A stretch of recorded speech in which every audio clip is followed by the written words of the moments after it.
What? That. What is that? What are you talking about? That, you have some shit on your neck, right? Why is that purple? Right here. What do you mean? What are you talking about? What do you mean what I'm talking about? Stop doing that shit. What is that? It's the hickey you left me. What fucking hickey? I would never do that. Yes, you Dude, I don't even do that shit. Last night? Yeah, no. There was no last night. We didn't do shit last night. The night before? What? Stop. Seriously, what is that? You, baby. I don't leave hickeys. You know I have a strict policy against that shit. I don't want any, and I don't do any. You have left No, hickey. not there. Yeah, you did. I had You did. We're about to see your parents literally tomorrow. Why the hell would I do that? What is that? You left me a hickey, baby. Why are you backtracking? I'm not backtracking. What the fuck is that, and where's the other one? Supposedly you. Baby. There's no baby. Stop calling me baby. What is that? Why are you so rude? What the hell is that? Babe, you left me a hickey the other night. Oh, so is this the guy that you've been cheating on me with? Why are you here? Who is this guy? What do you mean, who is this guy? How did you even know I was here? Listen, who are you? This is just my coworker. This is my coworker. You're her coworker? You're her coworker?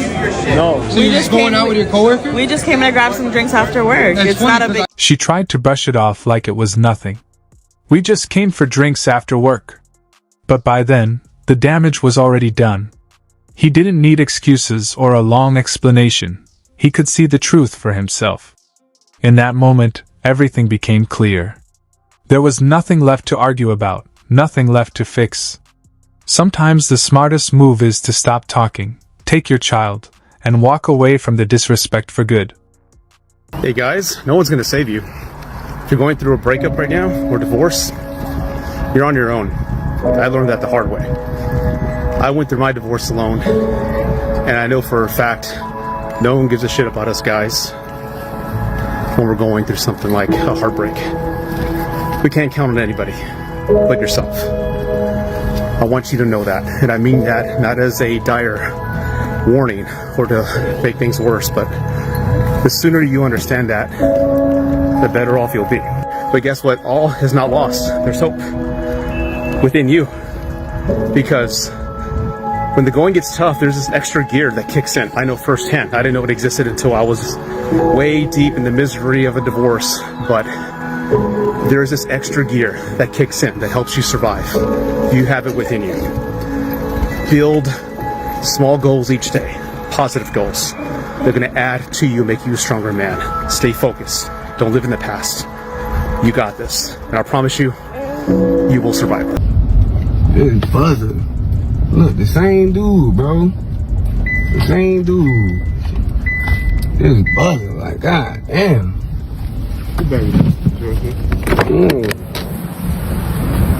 Bro, like it's Easter, brother. Why I gotta... Huh? It's like it's Easter. Why she gotta do all that? She just called. As soon as they didn't answer the phone, what she told you, oh, you didn't answer? Like, that's too much, brother. Y'all be doing too much with this. Hey, man. At least for me, I can't be here all day because I got a call right now. The pickup is 3:30, right? Yeah.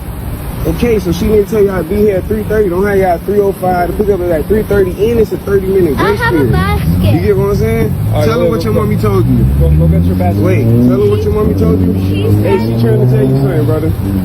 Tell her what you... Next time when I bring something for my dog, she can leave it on the floor. Did you just hear what she just said? Follow me, bro. Alright, good. I'm sorry, I missed it. I got raised. What was it? Yeah, come on. He didn't hear you. You want to get the basket, man? Yeah. What did he say? Yeah, I got you. Give me a sec. My mom said when next time when I bring something for my dog, she can leave it on the floor. You said next time what? Next time when my mom leaves something, when I bring something for my dad, she can leave it on the floor. Okay. Well, why would you tell me? Like, so, it's a kid, you know what I'm saying? Let's put it in the front seat. Come on, baby. We'll be good, okay? I'm gonna call you later to check up with you, alright? Alright, be good. I do. Love you, baby. Be good, okay? Tell her it's not for her. It's for my daughter. It's not for her. It's not for her, brother. Leah. No, it's like, come on. It's not even for her. You can save it for her, but I No, can't. that's buzzing. Look at this. She a bum. I don't see. Bro, just save this clip. One day that kid is going to grow up and see exactly how miserable her mother really was. And by then, nobody will be able to hide the truth. This is taking forever.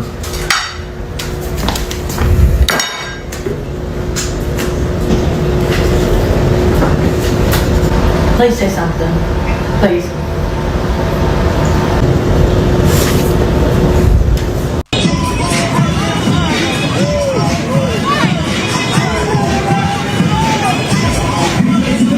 How you gonna skate towards him and think that he gotta move out your way?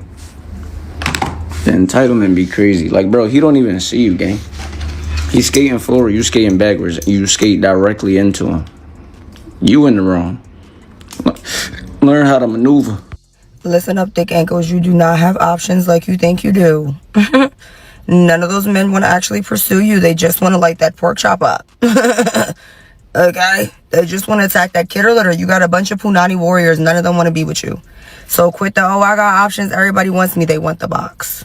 They want the box. It's not a flex like you ladies think that is. Okay? What y'all say? Clock it. Being single as a man and only having to worry about yourself is very peaceful. Women are an expense.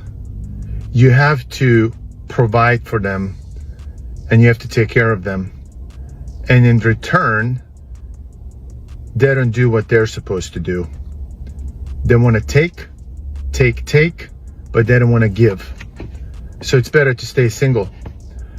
And if you have one of those women who actually contributes to the relationship and you're happy with it, just make sure she doesn't make more money than you, because then she's going to resent you and leave your ass anyways.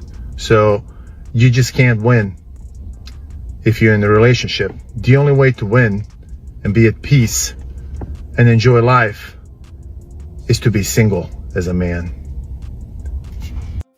The moment those child support papers showed up, you could see the entire situation hit him at once.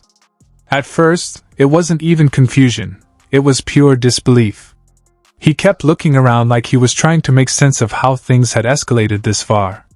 One second he's focused on the argument, and the next he's standing there watching the sheriff pull up to hand him legal paperwork. That's the kind of moment that makes somebody feel blindsided, especially when they believe they've already been doing their part as a father. And from his reaction, that's exactly where his anger was coming from. In his mind, this wasn't about avoiding responsibility. It wasn't about running from his kids or trying to dodge what he owed. He genuinely felt like he had been taking care of them already, so getting served with child support papers felt like a direct attack on his role as a father. To him, it wasn't just paperwork, it was disrespect.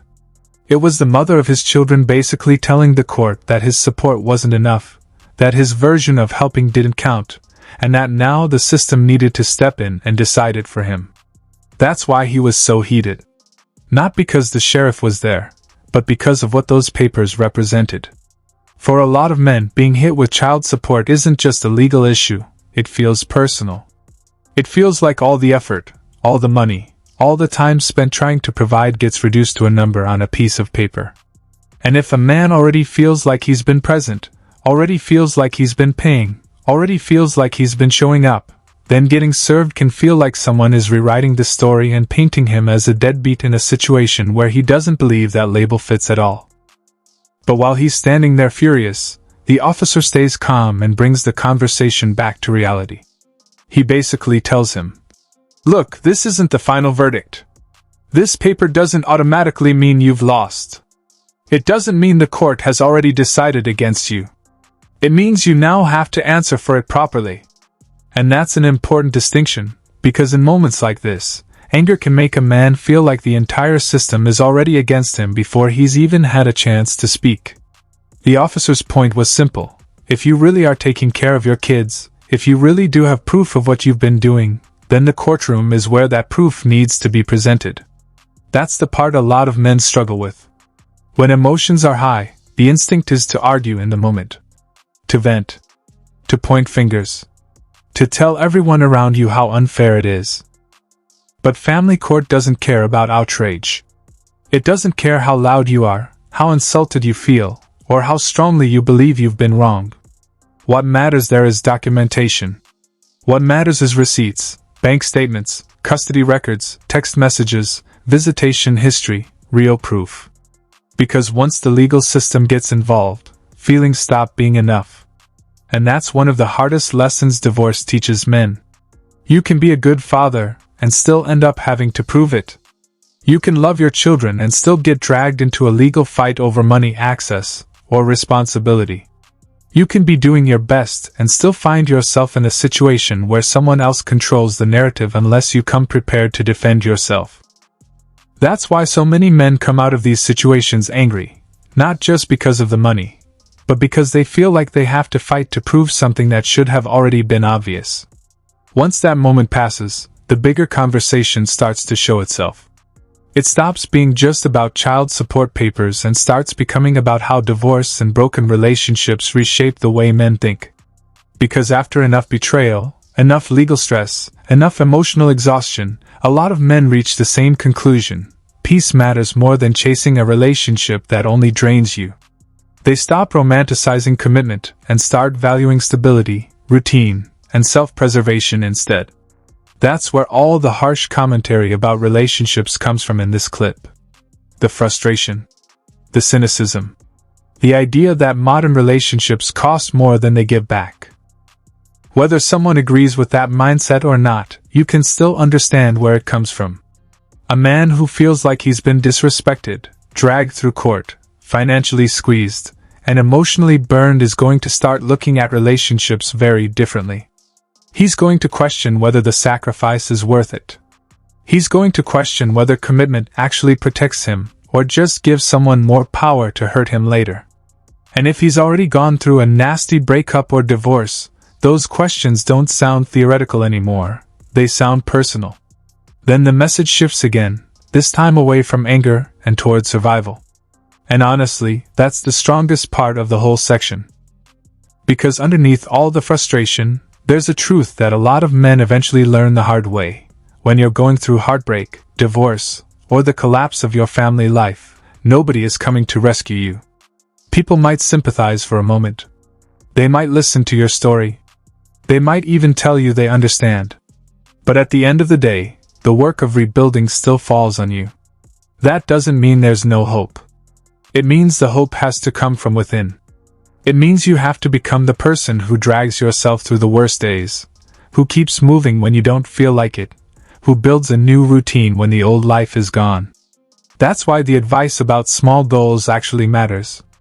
Because when your life gets torn apart, you don't rebuild it in one dramatic moment.